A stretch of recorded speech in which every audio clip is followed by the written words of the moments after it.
As we're recording this, I'm just thinking about how the Northern Hemisphere is blanketed, certainly this far north, in snow. I don't know what it's like where you are. And everything feels like it's sleeping, but expectant. It's that almost on the edge of waking. How are you, my dear? I'm great, thanks. How are you? I am good. Yeah, no, it's been a good little break. We haven't put a episode up for a little while. Nice to get back to recording because we haven't recorded one for a little while, is what I meant. So yeah, we haven't recorded an episode sort of over the festive period. So it's nice to get back to seeing your beautiful face, and thinking about all the different ways that we can take story and how they relate to our world, our culture, and ourselves, our hearts. So true, yes. And it feels so exciting to get back in the swing of things. And yes, I can't wait because it's finally happening. I'm coming to Scotland in June. And for all those listening, please save the date because on the weekend of the 28th of June till the 30th, we are cooking up something for you. Cara and I, an in-person event in Scotland.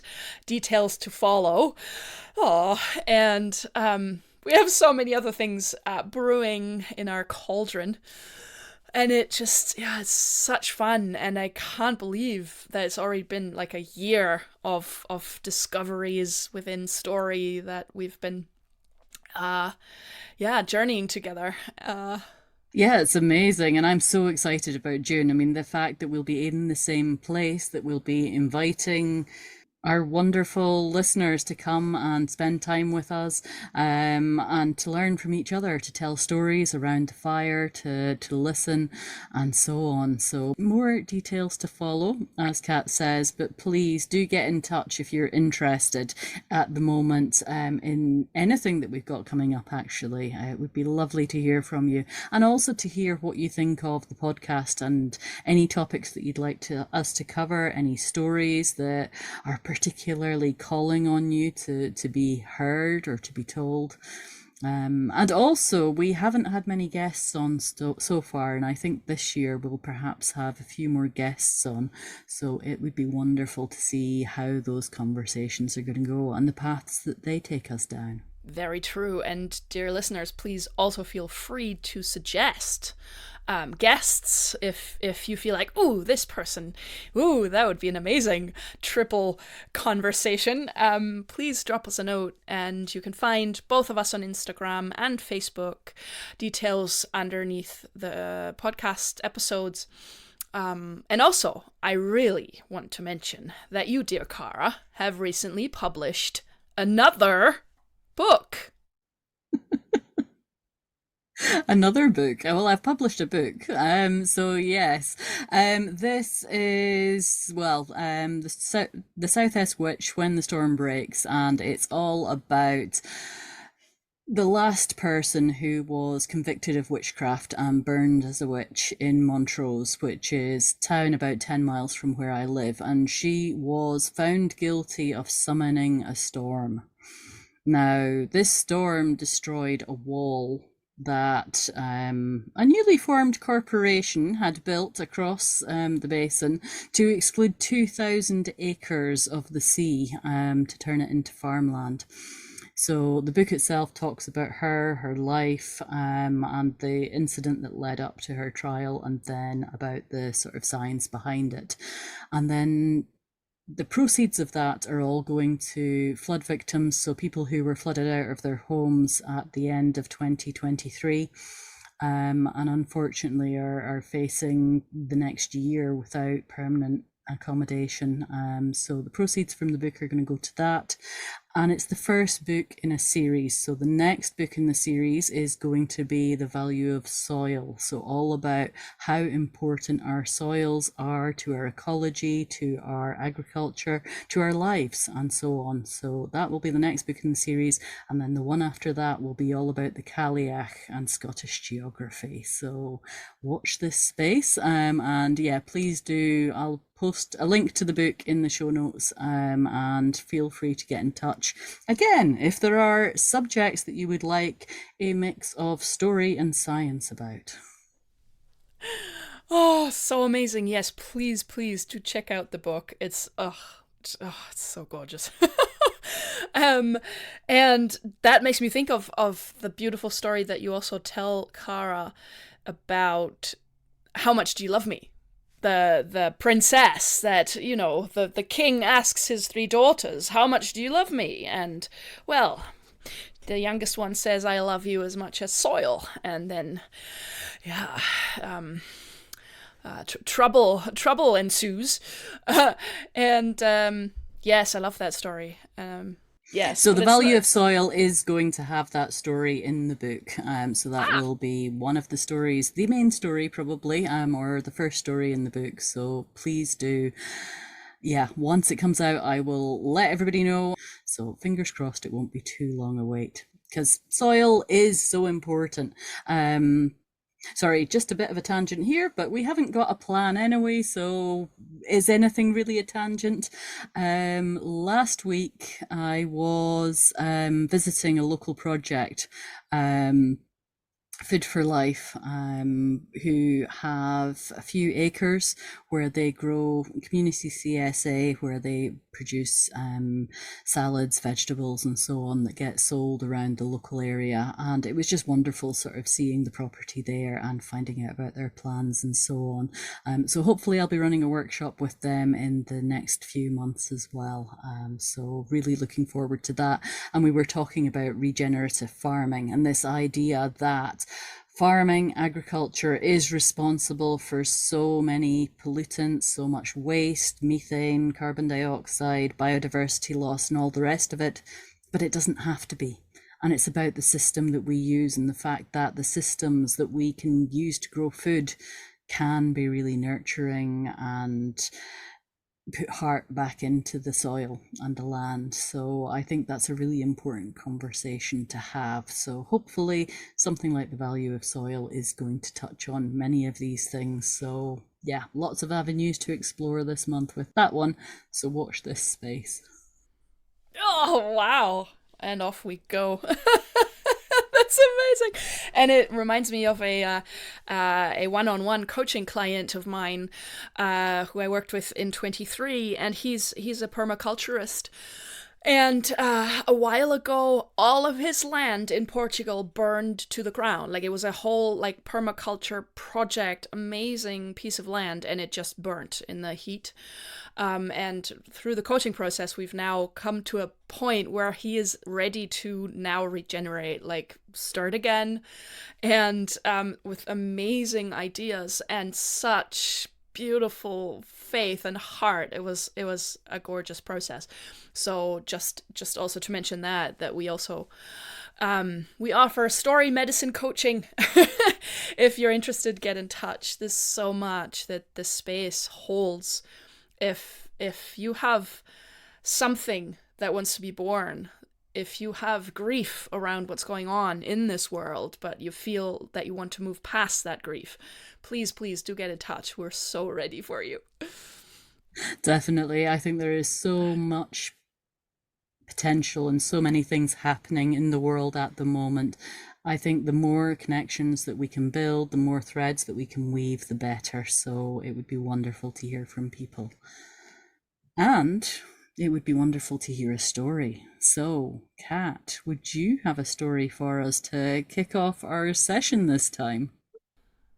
Okay, sure, I'll tell a story. And just now, what came to me is the story of Goddess Demeter, or one of her stories, anyway.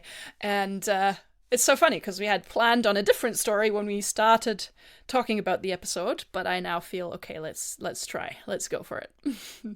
And she's also part of my goddess project, in which I tell goddess stories and record them and offer them as audio experiences. And here it is. It is the story of Erysichthon.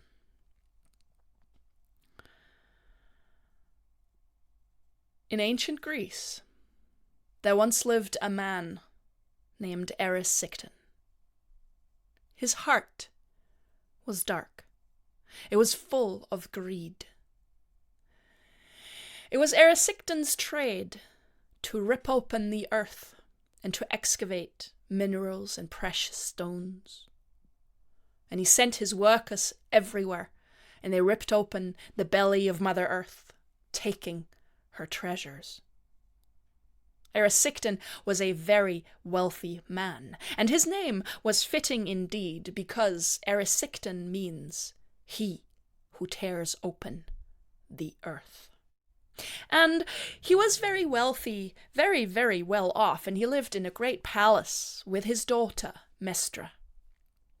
And things could have been great. They had the means to live a great life. But, as I said, Erysichthon's heart was dark and greedy and envious. And he watched as people around him built bigger palaces, greater mansions, and he one day decided that he needed a bigger palace. Well, I shall need timber for that palace, he thought. But where do I get it? And he paced up and down in his study, considering. And then he had an idea. He knew just where to find great, strong, straight logs. There was a bit of forest close to the river. It had just the right trees. And he decided to send his workers down there the next day to cut down the trees and to bring him the timber, and then he would start building and show his neighbors who he really was. Erysichthon didn't much care about the fact that this stretch of forest was sacred. It was a sacred grove dedicated to the goddess herself, the great Earth Mother Demeter. It was this stretch of forest where her priestesses held sacred rituals, where people went to give offerings and ask the goddess's favor. Erysichthon didn't mind. To him, they were just trees, wood to be used for his purposes. The very next day, Erysichthon sent his workers down to that little bit of forest, and they carried axes, and they set to. And one by one they felled the great giants, and with thunderous crashing noises, one after the other fell to the ground. The priestesses tried everything in their power to stop the workers. They yelled, they threatened, they stood up against them. But they didn't have a chance against these huge men with their axes. Finally, there was only one tree left standing. It was a huge, ancient oak. It was the most sacred of all the trees. Its branches were covered in prayer flags, in little gifts and offerings that people had left there, thanking the goddess, asking her favor, praying. As the workers approached this tree, they suddenly stopped. Silence fell. No one dared go nearer. It was just in that moment that Erysichthon came by to see how work was progressing. When he saw that the workers weren't moving, he yelled at them, "Cut down the tree, now!" One of the workers approached him and said, "Master, we have done enough damage here. We have angered the goddess enough. This tree is the most sacred of all. We shall not touch it." "Then I will do it myself." Erysichthon wrestled the axe from the man's hand and turned towards the tree. The worker picking up all his courage, stood in his way and said, "Master, I beg you, stop this."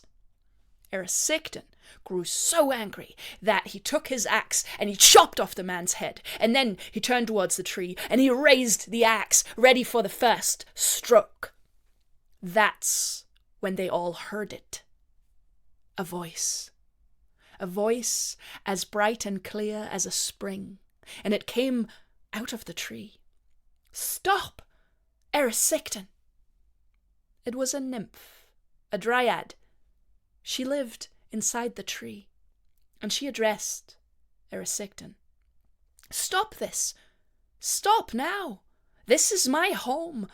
You cannot cut it. You have angered the great goddess Demeter enough. If you stop now, she will one day forgive you. If you do not, if you cut down my home and me, the wrath of the goddess shall strike you down." "Ha! What do I care?" Erysichthon just laughed at her. "What goddess? Out of my way." "Stop," she tried again, but Erysichthon, he raised the axe and he struck the tree. Again and again the axe fell, and there was a great big piece of wood that came out, and then blood spurted. The dryad's blood spurted out of the trunk, and a terrible scream was to be heard, and it was so loud that everyone present covered their ears, all of them except Erysichthon. In a frenzy, he cut and he cut and he chopped and he cut until the tree fell. And as the huge, ancient giant fell to the ground shook, and there was a great sigh. It was the last breath of the dryad that left the place. When he was done, Erysichthon looked at his workers as if to say, "See?" And then he threw the axe to the ground and went home.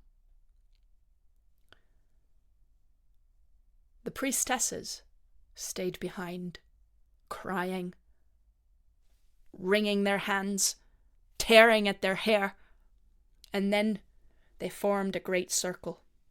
Holding hands, they raised their faces to the sky, and they addressed their goddess. They prayed in the ancient way, and they called the goddess to take revenge. And the goddess heard them. The great Demeter had watched everything that had happened, and her heart was heavy. And yes, she knew that this man had to be stopped, and she knew the exact way to do it. Yet she herself was unable to. She was the goddess of plenty, the great Earth Mother, the goddess of abundance, of gifts. And what she had in mind could only be done by her dark sister, Limnos. So she sent one of her helpers to go and find this dark sister. The nymph that was sent found Limnos on a stretch of land. Limnos, hunger. She looked terrible. Her face was haggard. She was as thin as a stick. Her rib cage protruded, her eyes almost popping out of her head. She was a terrible sight to behold. When Limnos heard what Demeter was asking of her, she agreed to help. And that night, the great, terrible Limnos went to Erysichthon's home. Erysichthon, very happy with himself, had gone to bed early. He was exhausted. Lying in bed, snoring, he was oblivious to the fact that Limnos crept into his house, found her way into his bedroom, and stood towering over him. And she laid her hand on his chest, and then she sat on his chest. And then, unseen by anyone, she left. Erysichthon's daughter, Mestra, woke the next morning from a noise. There were steps in the corridor, voices. It sounded like the clang and bang of spoons on platters. Quickly she dressed and she went into the hall, and this is what she saw there. A huge table laden with food. Every kind of food imaginable was on that table, and servants kept bringing more and more and more, dishes and platters and bowls. And at the head of the table, there sat Erysichthon, eating. No, he wasn't eating, he was hogging. He was stuffing his face with food. And while chewing, he called out, "More! I need more! More! Bring me more! I'm so hungry!" "Father, what on earth is the matter?" Mestra asked him. "A feast? In the morning? What are we celebrating?" "Be quiet, daughter. I need to concentrate. Bring me more." Servants were removing empty platters, empty plates, and bringing more food. And this went on. All morning, Erysichthon ate and ate and ate, but his hunger didn't go away. Finally, there wasn't a morsel of food left in the house, and he sent the servants to market to buy more. And he ate, and he ate, and the day grew old, and evening fell, night fell, and he ate all through the night.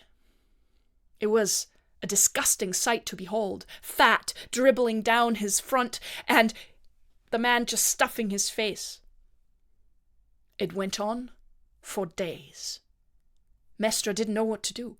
She went to her chamber and she prayed. She prayed to the great goddess, because it was clear to her that this must be punishment sent by her. "Please, great mother, I beg you, stop this. My father has paid enough. Please, please stop this punishment." But there was no answer. Finally, Erysichthon had eaten his way through all his funds, and his secretary approached Mestra. "I'm sorry, mistress, but your father is going to have to sell the house. There's no more money, and my own salary can't even be paid, so I shall be leaving this place. But he told me to tell you that you shall be married tomorrow." "What?" Mestra didn't believe her ears. "What do you mean that I shall be married?" He's found you a wealthy husband, and he needs the money to buy more food. So you shall be married. Goodbye, mistress. I'm sorry. There's nothing more that I can do for you." Mestra went to her father, saying, "Father, how can you do this? I don't want to marry, especially not somebody I don't know, and I need to be here and look after you." Erysichthon was still eating, chewing on a bone. "There's nothing for it, daughter. I need the money. I need more food. I'm so hungry." And no matter what Mestra tried to dissuade her father, he stuck to the plan. And so the next morning, a carriage arrived, picking up Mestra, carrying her off to some distant groom. In the carriage, Mestra cried hot tears, and she cast about for some deity to address in her despair. And this is when she called on Demeter again. "Please, please, mother, help me, help me." It wasn't Demeter who answered, though. It was Poseidon. He had heard about Mestra's good heart, about her beauty, and so the great god of the sea appeared in front of her, saying, "I see your plight, child, and I shall help you. I shall give you the gift of shape-shifting, and with that you can escape." Thank you, great Poseidon," she said, and the god was gone. Mestra tried her new gift, and indeed, she was able to shapeshift into a simple worker. And when the carriage was forced to halt in the middle of a great street, she silently opened the back door, went out, and disappeared in the crowd. Mestra made her way home and went straight to her father, telling him what had happened. When Erysichthon understood what was going on, there was a greedy gleam in his eyes. That's amazing. That's great, he said in between bites.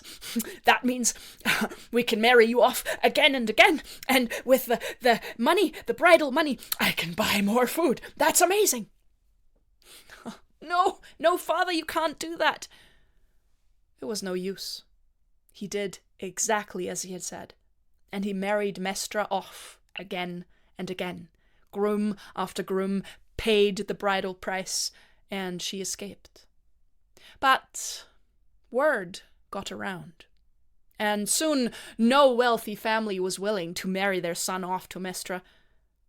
And then not even the poorest of the poor were willing to take her on as a daughter-in-law. And there came a day when once again the coffers were empty and there was no more money.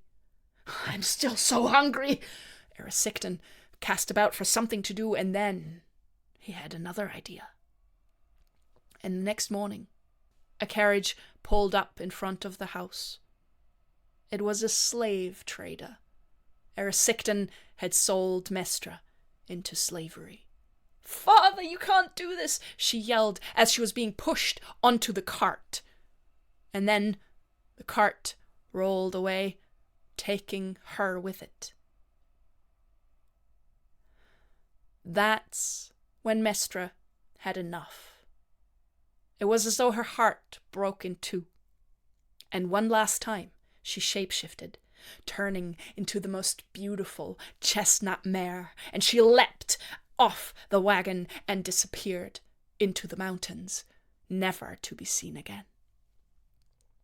Erysichthon, however, well, he was still hungry, and he ate his way through the money that the slave merchant had given him. And then he sold his house. And then he sold all his possessions. And then he even sold his clothes, until he wandered the streets naked, with one last coin in his fist, searching for food. And he found a stall selling bread. The merchant looked at him, perplexed at the naked man, but he handed over the loaf of bread. Erysichthon grabbed it and ran to an entrance, and ran to a doorway, in which he huddled, and he ate the bread. He ate the crust, he ate the soft insides, he ate every last crumb, and then he licked his fingers to try and get the last crumbs. And that's when he noticed that his fingers actually tasted quite nice. And he started licking at them, and then he started gnawing at them, and then he started eating his way up his arm and his elbows, and he started eating himself. And he didn't stop until he had eaten himself up completely. And then there was nothing but an empty doorway. And the air in front of that doorway started to shimmer, and the goddess Demeter appeared. And she looked at the spot where Erysichthon had sat, and she said, "You shall tear at the earth no more."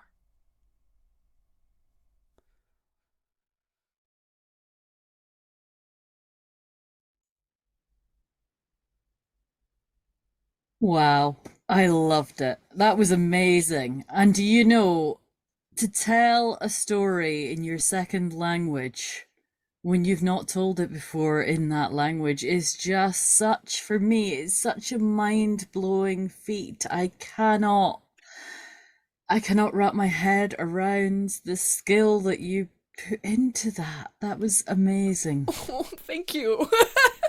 Oh, thank you so much. Yeah, it was fun. Wow, that's a challenge for sure. And listeners won't know about the editing, right? The pieces and bits that I'm going to cut because, but yes, thank you. Yeah, yeah. And for anyone speaking German, that story is part of my Goddess project. You can find it in my store in German, of course. Yeah, I have listened to it in German, and my German is not good. I only studied German for 2 years, when I was like 12, so it was a while ago.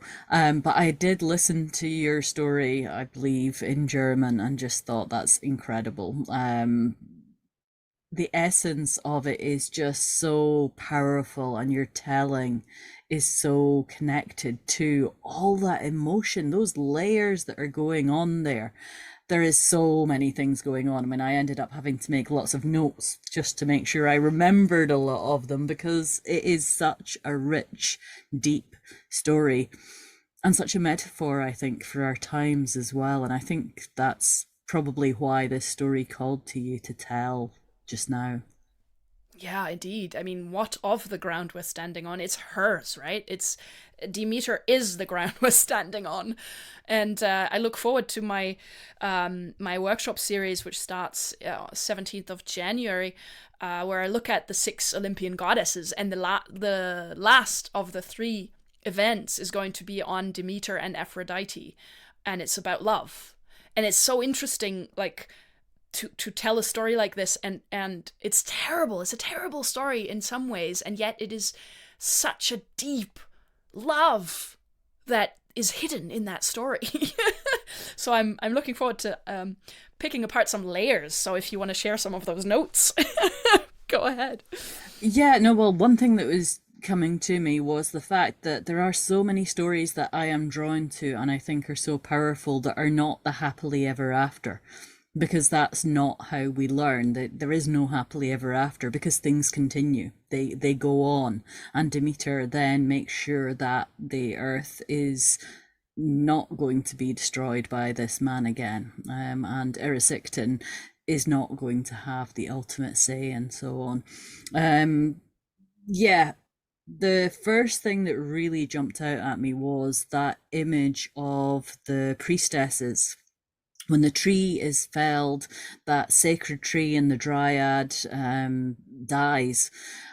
And it's such a clash of values, because Erysichthon's just like, well, that doesn't matter. That's of no relevance to me at all. It's this complete clash of values, of culture, of understanding the world. As far as Erysichthon is concerned, the only value in the world is the money that can be made from exploiting resources, exploiting nature, and so on. And we see so much of that in today's society with a lot of the big corporations and so on. And if that bottom line doesn't add up, then the rest of it doesn't matter. We don't care about the damage that we're inflicting to the earth, to the people, to communities in a lot of cases. And it's how do you address that clash of values and that understanding of where the world, our worldview is. And I thought you summed up that pain that the priestesses would have felt so well, and that disconnect between how they saw the world and how valued the trees and the forest and the earth and all the rest of it, and how it was just a resource. If he didn't get his palace, then that was a problem. The destruction that he was leaving behind in his wake wasn't a problem, because it just wasn't on his radar. So I wondered if maybe you had anything that you would like to share on that theme. Well, as you were talking, I reminisced a little bit about story as metaphor. Because I remember, like, I first heard this story when our mutual friend Kirsten told it for the Hedge Sisters. And there's something that, as a teller, we want to be good, right? We want to not hurt feelings. We want to speak well about people and yada, yada, yada. And sometimes there are stories with characters like Erysichthon. And he's just bad. There's not a good bone in the man's body. And I try as I might, I don't find one. But when I look at it as metaphor, Erysichthon is a representation of greed. Then it's a different story. Then I can tell it and know that people's brains, listeners' brains, are going to use this metaphor to make some connections between the sentiment of greed, the behavior of greed, and its consequences. And it's not about an individual person. It's not about you're bad or you're a man, you're greedy, yah, blah. And that was an interesting experience just now. And the fact that greed comes from disconnect. And it's something I can see in my foster son. Like, he's not yet 10, and sometimes there are behaviors that make his father, like, grieve because he can't. Michael is desperate, trying to teach him, hey, there's abundance, there's enough, you're fine, your value, your worth isn't defined by how much you have. Sharing all these themes. And it isn't about his soul. It isn't about the person. It's a behavior that he's learned or is learning from some parts of society. And to try and help him with that in reconnecting him to the ground we're standing on, to the goddess, to the spiritual realm, to the otherworldly beings, to story. And that's a great aha for me just in this moment that I've never thought about before when telling this story. So that's my 3 cents worth. Excellent. Yeah, no, I was going to come on to this idea of greed and that consumption and the fact that we have to have more and more all the time. And unless we consume, then we never have enough. And it's that feeling of enoughness. Now, Erysichthon, yes, he had, Limnos had come down, sat on his chest, given him this hunger. But messages that we have in society give us the hunger, the desire to have more, to consume. And that often seems to be the cycle, unless you have the latest phone or the latest car or the latest nice, big, fancy, whatever. I mean, I'm not talking about everybody in the world, because clearly not everybody does have access to consumer goods and all the rest of it, and not everybody values those things. But there is such a narrative within society. We have this meta narrative that greed and consumerism is what is important, and unless you are able to demonstrate your wealth, then you are lacking in some way. And I think even those of us who don't buy into that narrative still have this edge of lack around about our circumstances. We feel the lack when we see other people who are consuming and causing environmental destruction, and also that disconnect, like you say. I mean, I wanted to get onto the relationship between Mestra and her father, and the fact that he just, because he has this desire, this need to consume, he just disposes of her. As far as he's concerned, she is disposable, even though he clearly, from her side of things, he clearly loved her, or she understood that he loved her. But then it became so all-consuming, it was the only thing that mattered in his life. Mm-hmm. Yeah, and there's a disconnect again. Like, that's pure disconnection. And it would possibly be worth our while trying to write a story before the story, because it's a classic trauma thing, right? We don't know what happened to Erysichthon to make him that way. And that's what we see in the world. And when you were speaking, like what I was thinking about is capitalism only works if it never satisfies. And that's the trap. And I mean, so many studies have now shown this. We know this, but still we're you know, it takes strength, it takes courage, it takes persistence, it takes practice to shield ourselves against this pull that is an illusion. And yes, I can, and I have done, buy things that really satisfy, but only if I do it consciously. And if it is not connected to my worth. So this isn't about, you know, it's not about let's never buy anything and black and white. But it's so interesting how that we can it's so interesting how we need to develop new sort of like instruments almost that tell us which way to go with all this. And it's about the senses, it's about grounding, it's about, okay, what do I feel, how does this feel, and then decide. And not, oh, if I do this then I'll feel good. No, how does it feel before I decide to do this? Yeah, I really that phrase, that it's a trauma response. And I think that's the thing. It is definitely a trauma response. And I think so many of the issues that we have in society and in our world today, they come because as a people, as a species, we are hurt. We are hurt because we have been severed, or we have severed ourselves from many of the connections. And that then gives us, I mean, goodness, the history of humanity is littered with so many traumatic events. I mean, we can think of so many things that are going on in the world right now that are causing trauma.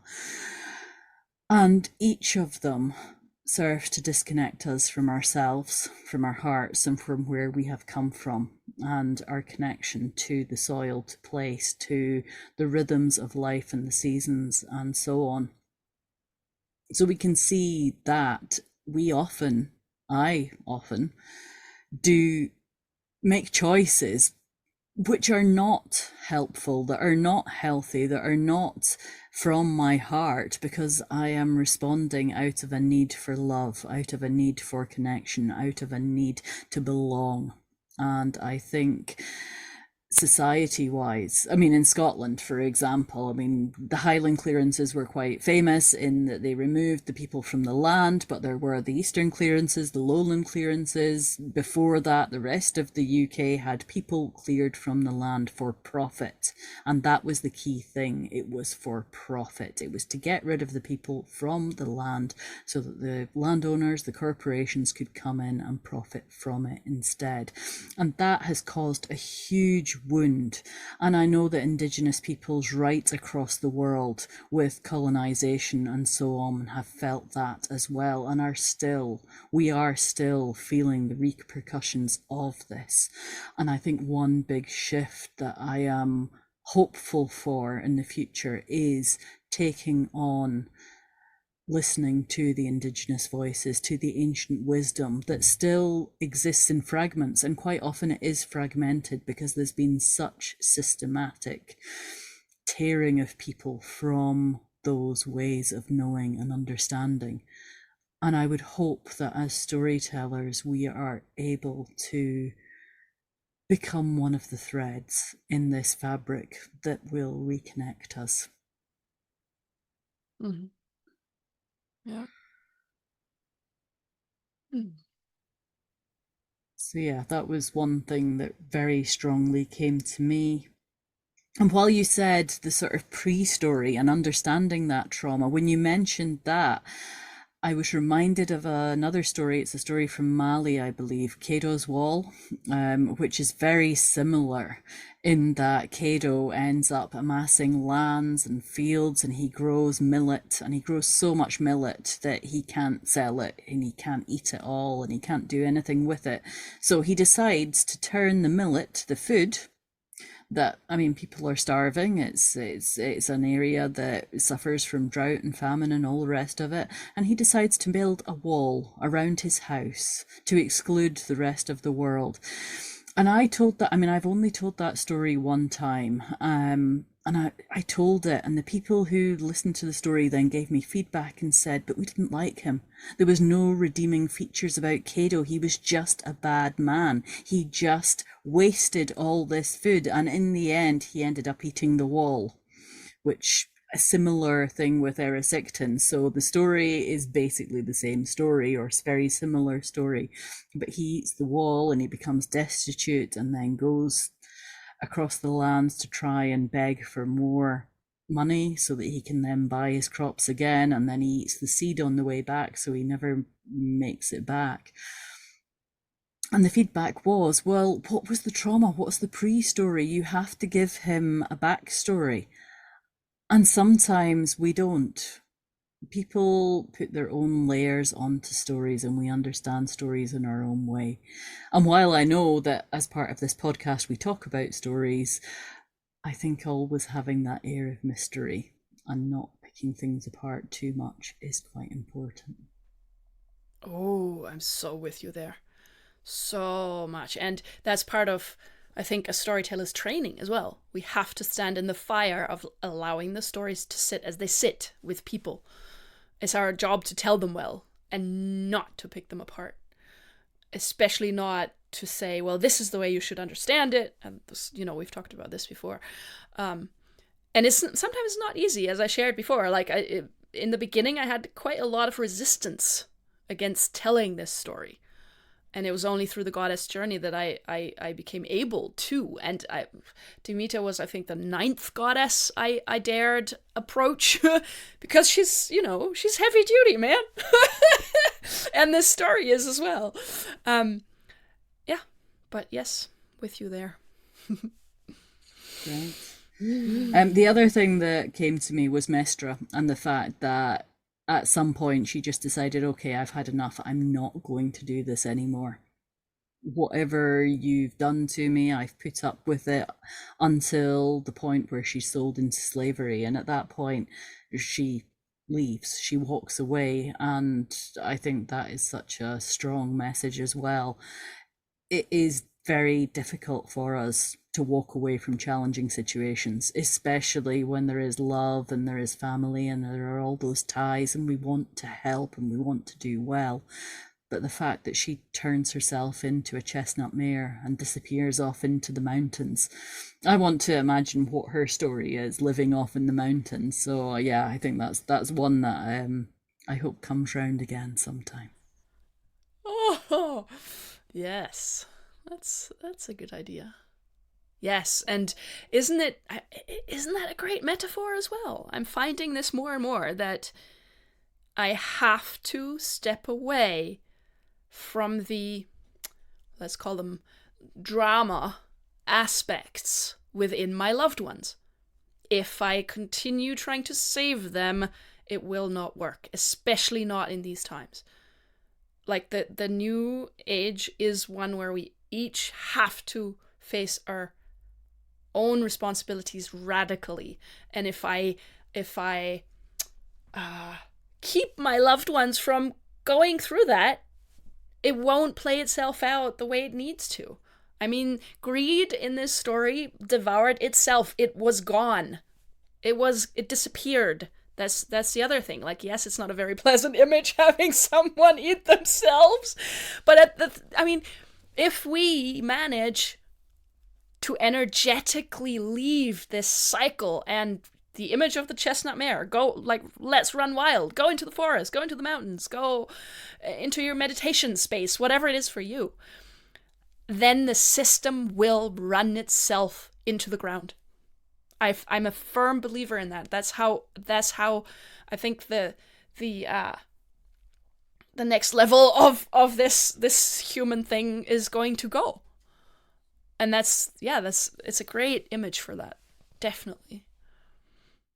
It's such a wonderful, many layered and different sort of ways that you can take it. And like I say, I am just in awe of the fact that you were able to tell that in a second language for the first time live when we hadn't planned even to tell that story. So one of the things I do love about this podcast is the fact that it's organic and we don't know what we're going to be talking about or what words are going to come out of our mouth. And sometimes they are not in order that makes sense to the rest of humanity, but we make some sort of sense of them, I hope.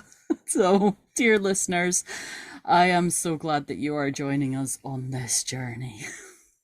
Definitely, yes. And I think that's a great way to wrap up this session. Do also, please do experiment. Like, just allow things to grow organically. Like, don't control every single word that you're saying. Like, let's play. Let's be real. Let's be honest. Let's just follow spirit wherever he takes us. Oh, yes, and thank you, Kara. Once again, it's been such a ride, and it's so amazing. Every time I see you, I leave the space more invigorated than I was before, so thank you for that. It's such a joy. Thank you as well, same, and I hope that some of that energy goes out into the world and helps to inspire other people as well, so thank you. We'll see you next time. We will. Take care, and blessed be.